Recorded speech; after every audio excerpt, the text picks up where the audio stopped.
जो टेस्ट होते हैं वो होते हैं कि आपकी प्रतिरोधक शक्ति कितना है।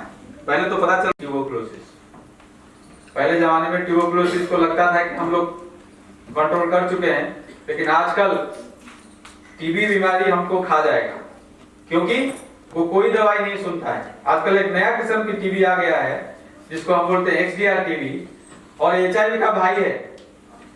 HIV का भाई है, दोनों साथ साथ चलते हैं। HIV क्या करेगा, अपनी प्रतिरोधक शक्ति घटा देगा, और टीबी वायरस, टीबी बैक्टीरिया क्या करेगा, आक्रमण करेगा। इसीलिए बोलते हैं कि दोनों भाई है। हम लोग अगर जांच करेंगे भारत की बीमारी के बारे में, उसकी भयावह परिणाम के बारे में, उसको कैसे हम जांच करें, उसका बीमारी की लक्षण क्या होती है, अभी मैं आमंत्रण है कि ज्यादा एक्सपेंसिव खर्च हो सकता है कि HIV पेशेंट अगर ज्यादा टेस्ट करेंगे तो खर्चा ज्यादा हो सकता है क्या, व्यवहार ज्यादा हो सकता है क्या। सेकंड है, एक सुस्त आदमी वो एवरी 6 मंथ या 3 मंथ्स इंटरवल में टेस्ट कर सकता है क्या। थैंक यू, मैं आपका जवाब दे रहा हूं। पहली बात है, कॉस्टली टेस्ट है, लेकिन कोई भी HIV पॉजिटिव बीमारी जिसको होता है उसको करने में सरकार ने ये प्रावधान है कि ये टेस्ट फ्री हो जाएंगे।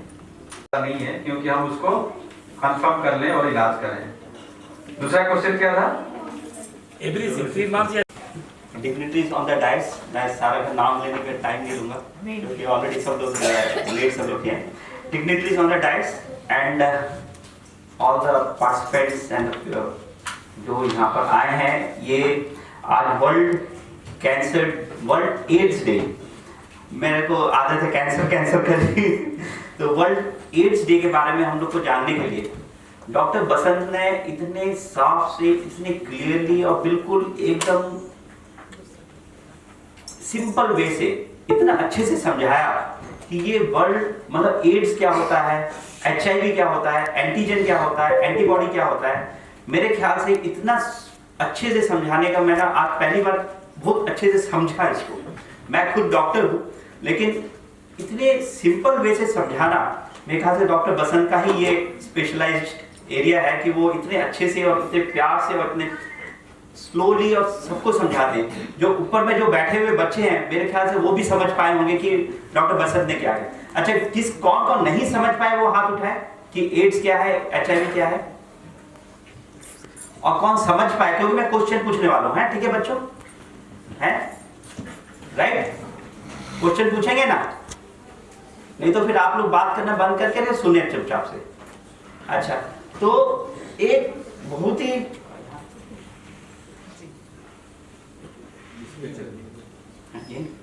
ठीक, सो ये HIV और एड्स ये दोनों अलग अलग चीज हैं, लेकिन जुड़े हुए हैं। एड्स एक बीमारी है, सिंड्रोम है। HIV जो एक इन्फेक्शन है, एक वायरस है। वो सर ने बताया। हाँ, कुछ डॉक्टर नो योर स्टेटस है ना, नो योर स्टेटस। डॉक्टर बसंत ने HIV के बारे में बताया, तो ये नो योर स्टेटस का कितना इंपॉर्टेंस है और क्या फायदा है, ये चीज को हम लोग को समझना जरूरी है। क्यों हम लोगों को अपने बारे में, हमारे HIV स्टेटस जानना जरूरी है। अगर मैं थोड़ा सा अपने बारे में बताऊं, मैंने जब MCH कंप्लीट किया 2001 में, मेरा सबसे पहला जॉब लगा यहाँ पर Nizam institute of medical science Hyderabad में। और हैदराबाद में डॉक्टर बसंत ने दिखाया था, मतलब Andhra Pradesh is a very high, has got a very high level of AIDS. उस समय AIDS was just coming up.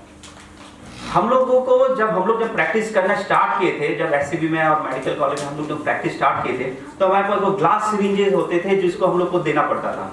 उस समय जस्ट चेंज हो रहा था टू डिस्पोजेबल सिरिंजेस।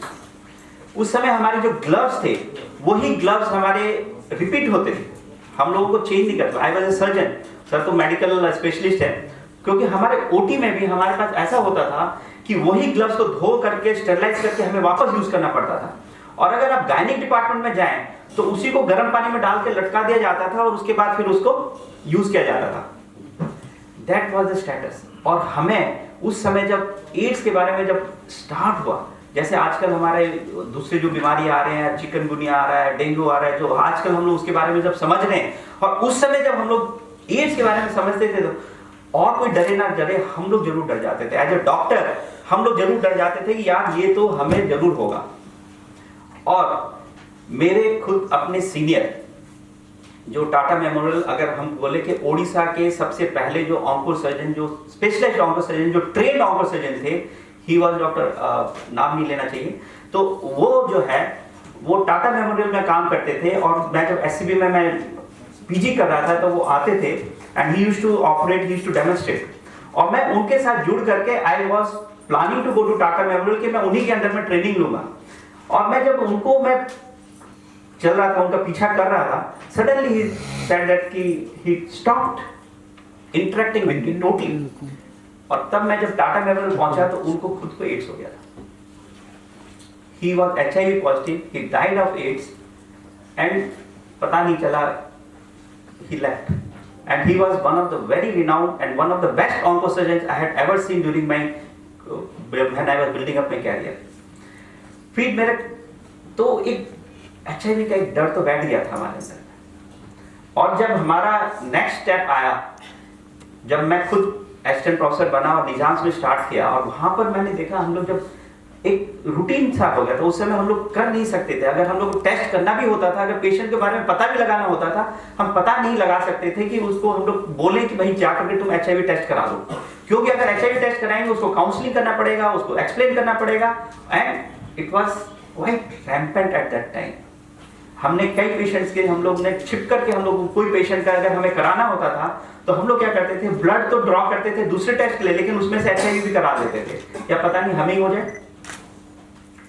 और बिलीव मी, हमारे एक और डॉक्टर, मेरे खुद कोलीग निजाम्स में मेरे से पहले जो थे, उनको भी एड्स हुआ, ही गॉट HIV, एंड कहां डिसअपियर हुए आज तक नहीं पता, बट प्रोबेबली ही मस्ट, अब तो 20-25 साल हो गए, he must not be there, but he just disappeared from that hospital, and he was, later on we came to know that yes, he had HIV. एक दिन फिर ऐसा हुआ कि पेशेंट एक इमरजेंसी में आया और मेरा ड्यूटी था, और उसको पता चला कि वो HIV, मतलब उसको जब हम लोग डिस्कस कर रहे थे, he was a high risk of HIV positive, family से बात कर रहे थे, सब कर रहे थे, and that person,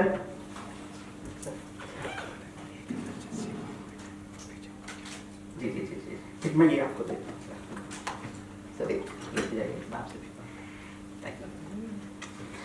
सो रवि कालरा जी को थोड़ा जाना पड़ रहा है, बट कालरा जी का हमने सुनाई देखा ही होगा पूरा programme on TV, and he is doing a wonderful work. Please give him a big hand. वो जोरदार वंडरफुल वर्क था।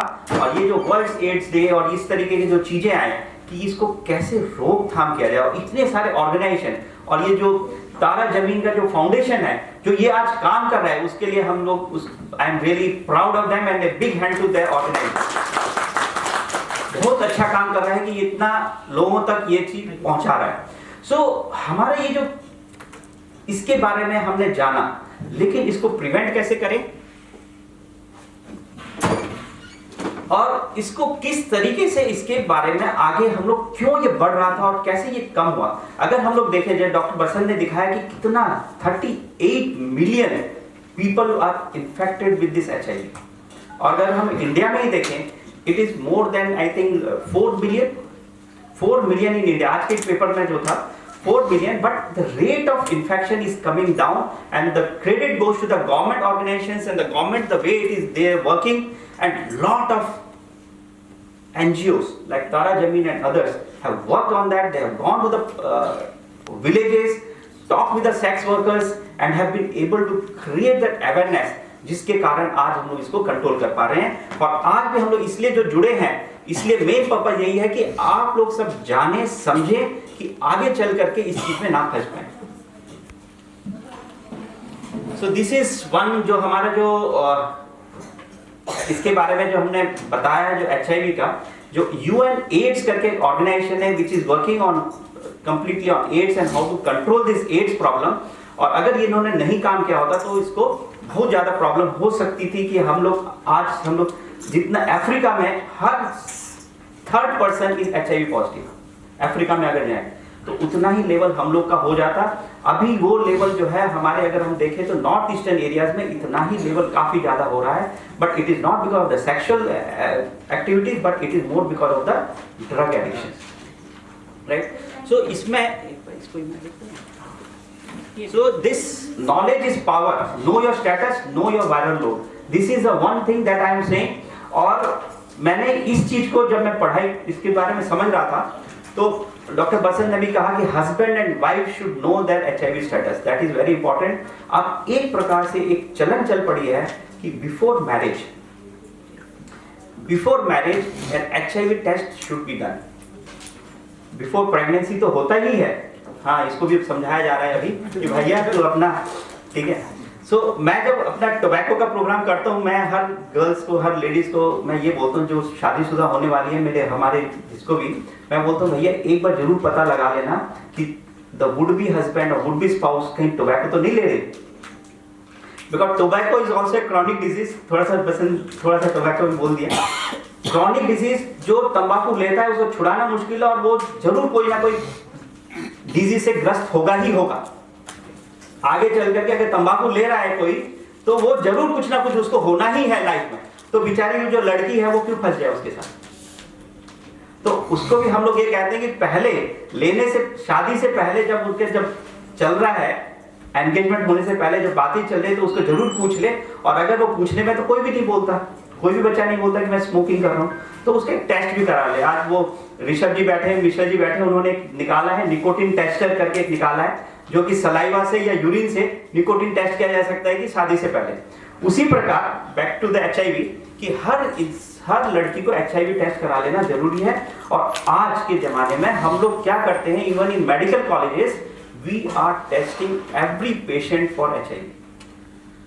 We are giving a counselling note, और हम हर एक को टेस्ट कर रहे हैं।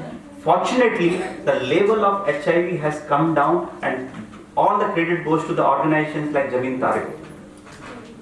Right? So knowledge is critical. अब knowledge से क्या फायदा कि अगर मेरे को HIV है या HIV नहीं है, उससे क्या फायदा मिलेगा मुझे? क्या मेरे को कराना चाहिए या नहीं कराना चाहिए? ये तो नक्की है कि कराना चाहिए, हाँ या नहीं? कौन लोग बोलते हैं हाँ कराना चाहिए, कौन लोग बोलते हैं नहीं कराना चाहिए? तो हाँ कराना चाहिए। कितने लोग कराएंगे? फायदा क्या होगा सर? उसमें सपोर्टिंग आपका चाहिए होगा, हम जब वो करेंगे उसकी सपोर्टिंग आपका चाहिए। वो तो हम लोग आज भी खड़े हैं यहाँ पे।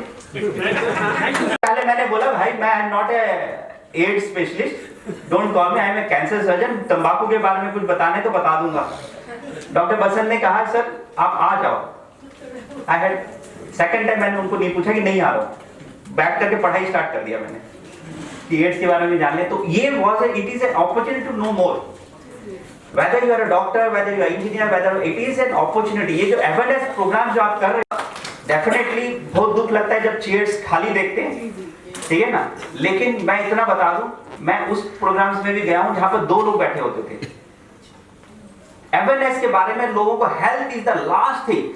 आज अगर वो डांस का प्रोग्राम हो, कुछ भी हो, अगर हमें अवेयरनेस प्रोग्राम करना है तो यहाँ पर कोई एक अक्सर हम लोग फेस करें, but that is the thing that is happening. So HIV test कराने से क्या फायदा है? और आज भी हम लोग अगर सबसे ज्यादा हाईएस्ट रिस्क में अगर कोई है तो वो डॉक्टर, सेक्सुअल वर्कर्स और some place which he is not. So we have a drug which can be given to this for a pre-exposure. Right? This is how it can be prevented. Right? And of course there is another very important, और ये चीज को बोलना बहुत जरूरी है। If I am infected, then I have to declare it to my spouse that I am infected. Right? Because that way it will stop spreading. It is not only to my spouse. I have to also tell, if I am tested positive, right, then it is not only to my spouse, but I have to tell all to my previous with whom I had a sexual activity that I am infected, and maybe some of them might have been infected from where I have got it, or it might be so that ki future mein I don't spread it out to the others, right?